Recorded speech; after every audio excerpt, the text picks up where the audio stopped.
Hey there, this is Niels Beardfoot, and today we're making the flesh torso from leather.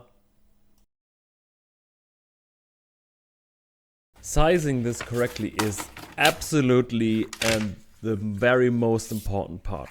So what you want to do is print out the pattern and transfer it first onto cardboard, which I'm doing here. And to make a complete cardboard model from it, it's specifically important here. Should look about like this and to see if the size is even fitting you. Because you have only very little adjustment range for the size. So if you're very far from my body type, which this armor was designed on, you do not want to try this project because most likely you will be disappointed in the end. With this in mind and with making sure that the size is fitting us, we can trace the pattern onto leather and cut that out. Also, we want to bevel the edges and mark all the holes and markings on the leather.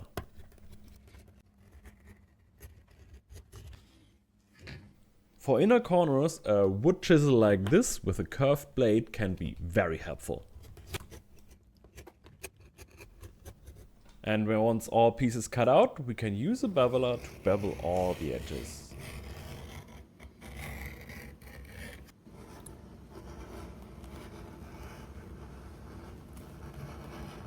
These rib pieces look all kinda similar, but they are not. So you absolutely want to make sure that you got them on the right order. So I just write the numbers on the backside.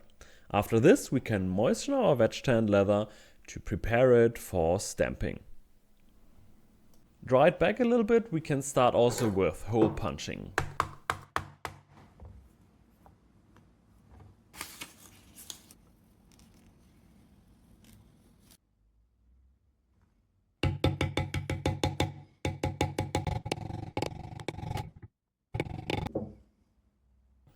From the style perspective here, we want to separate into the more flesh-like part, which we're doing here, and the more bony part, which is this part. Here I go with different styles, different stamps. You can choose whatever you have, whatever you like, but I would recommend you to make them different looking.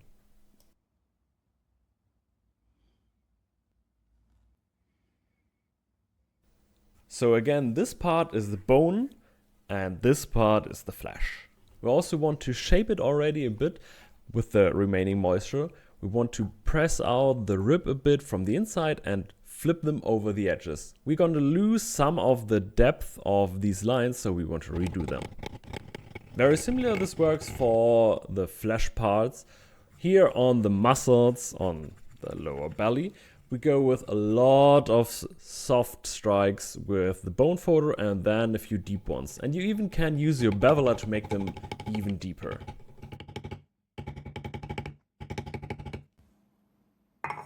For shaping, a breakfast bow, which is mostly round, can help a lot here. Just put the leather in and press it along the bowl.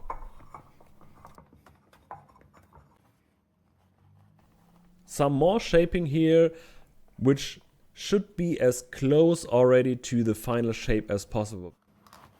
And here we got all the pieces on the front. We got a lot of these rib pieces here, left and right. We got some pec muscles. We got the sternum. Got the collarbones. These will be attached here like this. To make the pec muscles pop out a bit more, these will be sewn topside to the sternum. These are the more shoulder parts where your arms will go through. We got the abs, lower and upper. And here also can see the shaping is already pretty much there.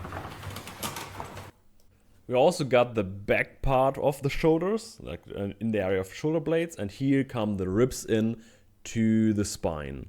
Also, this is the lower back, which is muscle, and here the spine. For dyeing, I start with some red as a base coat all over the piece, and then go with some mahogany to darken the red to the color that I actually want. And after this, we go on with some black, just very low on angle, close to the table, to create shadows. To also create some high spots, I go over it with some high grit sandpaper, just to remove some of the dye on the top.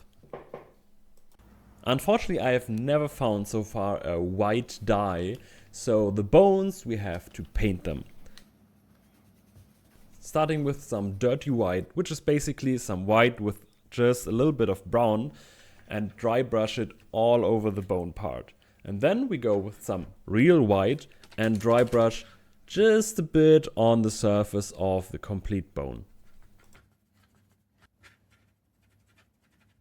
To not have everything too white, we go for some darker areas in the more shadowy regions along the edges, which is basically here just heavily watered black. It kind of works like an antique gel. You put it on and then you rub off where it was too much and then repeat this until everything looks nice. Different to the antique gel is it's acrylic paint and you have a little bit more control over everything.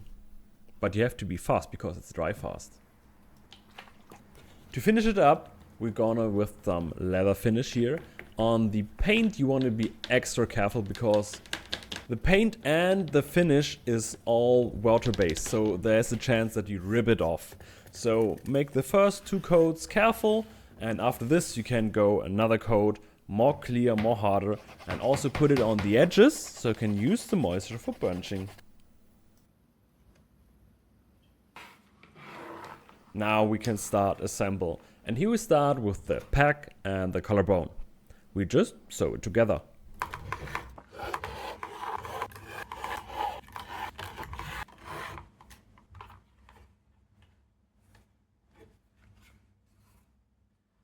Works very similar to the sternum, but here we sew them together top side to top side. And to make this easier on us, on the shaping, we moisten the edges first.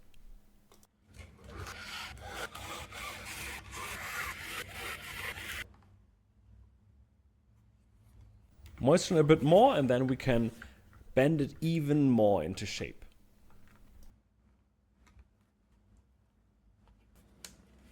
Also there's a rivet hole that we want to connect collarbone and sternum.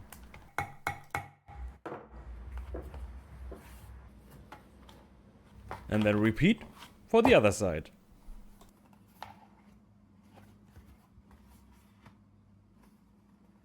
Next are the upper abs, and here we want to sew them together with the ribs and the rib here also on itself, like this.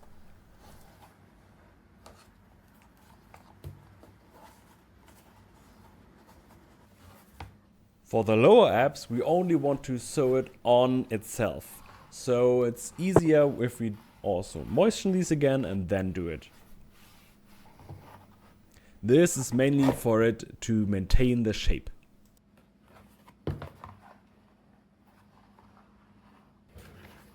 Also got the lower back where we sew it together as well.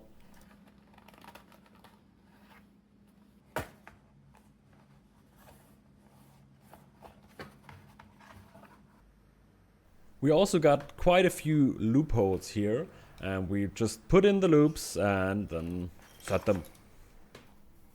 Put in the loops on the lower back, the spine, and here on the shoulder pieces.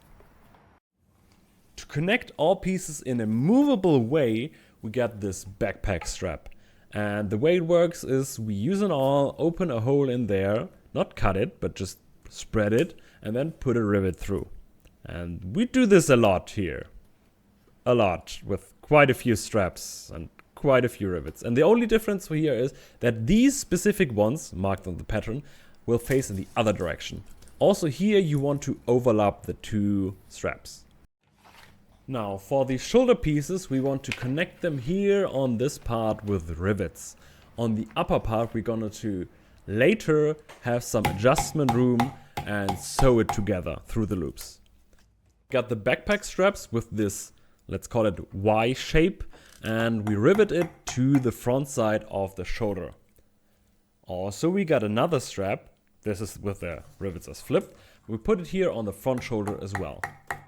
And then starting to attach the ribs, starting with 1, 2, 3, 4, 5. We got always 2 connections.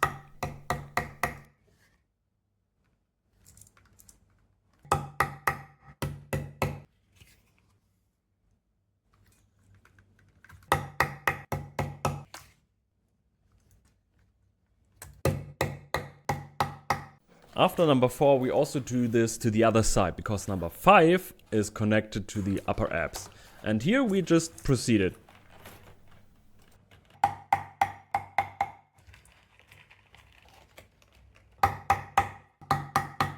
And you remember these flipped in the other direction rivets on the straps? These are for the lower back.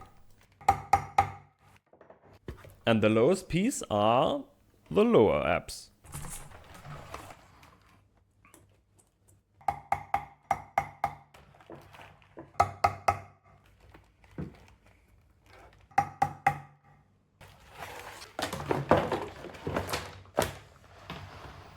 And here in the center you notice there's a gap, and that's where we put in the chest muscles.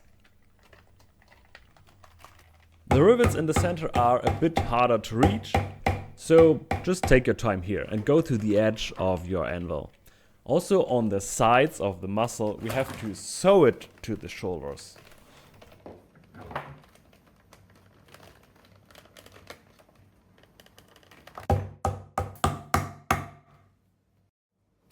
Now we got these completely open rib pieces, and now we rivet them to the spine.